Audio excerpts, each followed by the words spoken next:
Hello friends, നമ്മൾ ഇന്ന് bread മസാലയാണ് ചെയ്തെടുക്കുന്നത്. ഇതിനു വേണ്ടി ഞാനിവിടെ ഒരു സവാള എടുത്തിട്ടുണ്ട്. അത്യാവശ്യം വലിപ്പമുള്ള ഒരു സവാളയാണ്. അത് ഞാൻ ഇതുപോലെ ഒന്ന് കട്ട് ചെയ്തെടുത്തിട്ടുണ്ട്. പിന്നെ ഒരു തക്കാളിയുടെ പകുതി ചെറുതായി കട്ട് ചെയ്തെടുത്തിട്ടുണ്ട്. പിന്നെ ചെറിയൊരു പീസ് ഇഞ്ചിയും 5 അല്ലി വെളുത്തുള്ളിയും ഒന്ന് കട്ട് ചെയ്തെടുത്തിട്ടുണ്ട്. പിന്നെ എരിവിന് ആവശ്യത്തിന് പച്ചമുളകും കുറച്ച് മല്ലിയിലയും എടുത്തിട്ടുണ്ട്. പിന്നെ നമുക്ക് വേണ്ടത് ബ്രെഡാണ്. ഞാനിവിടെ 6 ബ്രെഡ് ഇതുപോലെ ഒന്ന് കട്ട് ചെയ്തെടുത്തിട്ടുണ്ട്. സ്ക്വയർ ആയിട്ടാണ് കട്ട് ചെയ്തെടുത്തിട്ടുള്ളത്. പിന്നെ ഇത് ചെയ്തെടുക്കാൻ വേണ്ടി ഒരു പാനിലേക്ക് 1.5 ടേബിൾ സ്പൂൺ ഓയിൽ ഒഴിച്ച് കൊടുത്തിട്ടുണ്ട്. എണ്ണയൊന്ന് ചൂടായി വരുമ്പോൾ ഇതിലേക്ക് സവാള ചേർത്ത് കൊടുക്കാം. ഇതിൻ്റെ കൂടെ തന്നെ പച്ചമുളകും ചേർത്ത് കൊടുക്കണം. ഇനി ഇത് നല്ലപോലെ ഒന്ന് വഴറ്റിയെടുക്കണം.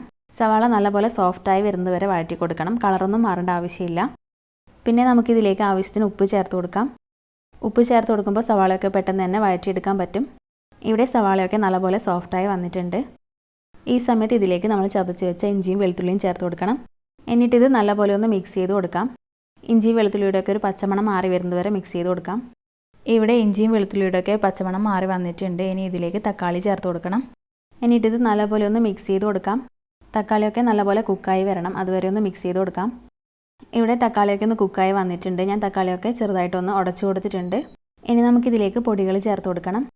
ഞാനിവിടെ 1/4 ടീസ്പൂൺ മഞ്ഞൾപ്പൊടിയും 3/4 ടീസ്പൂൺ കാശ്മീരി മുളക് പൊടിയും 1/2 ടീസ്പൂൺ കുരുമുളക് പൊടിയും ചേർത്ത് കൊടുക്കുന്നുണ്ട്. കുരുമുളക് പൊടി നിങ്ങളുടെ എരിവിന് ആവശ്യത്തിന് ചേർത്ത് കൊടുക്കാം. പിന്നെ ഞാൻ ഇതിലേക്ക് 1/4 ടീസ്പൂൺ ചിക്കൻ മസാല ചേർത്ത് കൊടുക്കുന്നുണ്ട്. ചിക്കൻ മസാലയ്ക്ക് പകരം ഗരം മസാലയും ചേർത്ത് കൊടുക്കാം. എന്നിട്ടിത് നല്ലപോലെ ഒന്ന് മിക്സ് ചെയ്ത് കൊടുക്കുന്നുണ്ട്. പൊടികൾ ചേർത്ത് കൊടുക്കുമ്പോൾ സ്റ്റൗ എപ്പോഴും ലോ ഫ്ലെയിമിൽ വെച്ചിട്ട് വേണം ചേർത്ത് കൊടുക്കാൻ. ഞാനിവിടെ ഇതൊക്കെ നല്ലപോലെ ഒന്ന് മിക്സ് ചെയ്തെടുത്തിട്ടുണ്ട്. ഇനി നമുക്കിതിലേക്ക് ബ്രെഡ് ചേർത്ത് കൊടുക്കാം.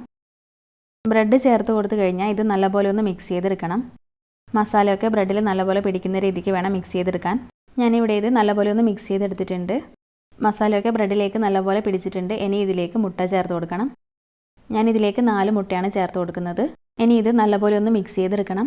മുട്ട ആദ്യം തന്നെ ചേർത്ത് കൊടുക്കാൻ നിൽക്കരുത്. ബ്രെഡ് ചേർത്തതിന് ശേഷം മാത്രമേ ചേർത്ത് കൊടുക്കാവൂ. അപ്പോഴാണ് മുട്ടയൊക്കെ ബ്രെഡിൽ നല്ലോണം പിടിച്ച് കിട്ടുന്നത്. ഇവിടെ ഞാനിത് നല്ലപോലെ ഒന്ന് മിക്സ് ചെയ്തെടുത്തിട്ടുണ്ട്. ഈ സമയത്ത് ഞാനിതിലേക്ക് മല്ലിയില ചേർത്ത് കൊടുക്കുന്നുണ്ട്. എന്നിട്ട് വീണ്ടും നല്ലപോലെ ഒന്ന് മിക്സ് ചെയ്തെടുക്കണം.